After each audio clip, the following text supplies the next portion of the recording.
Ali Ahmed and అతని family current పోయిందని గాలి కోసం ఇంటి బయట పడుకున్నారు.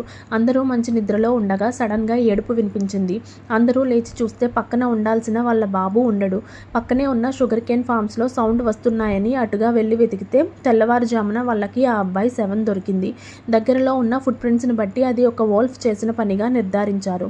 ఇది ఒక్కటే కాదు, ఈ వోల్ఫ్స్ వల్ల 7 చిన్నపిల్లలు, ఒక లేడీ చనిపోగా 36 మంది వరకు గాయాల పాలు అయ్యారు.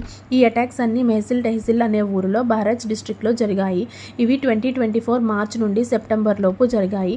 కానీ జూలై నెల వచ్చేసరికి బాగా ఎక్కువైపోయాయి. కారణం వర్షాకాలం కావడంతో వాటికి ఫుడ్ సోర్స్ లేక అటాక్స్ ఎక్కువ చేశాయి.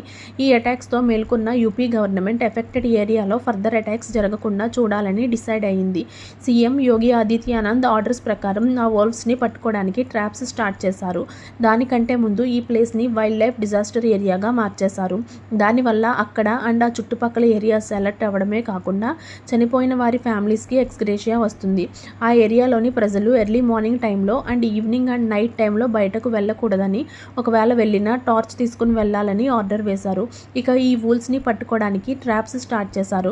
ఒక స్పెషల్ టీమ్ ఆధ్వర్యంలో డ్రోన్స్, ఇన్ఫ్రారెడ్ కెమెరాస్ యూజ్ చేసుకుని వాటిని టార్గెట్ చేస్తూ సర్చ్ ఆపరేషన్ స్టార్ట్ చేశారు. ఈ సర్చ్ ఆపరేషన్కి ఆపరేషన్ బేడియా అని పేరు పెట్టారు. బేడియా అంటే వోల్ఫ్. ఆపరేషన్లో భాగంగా అన్ని వోల్ఫ్స్ని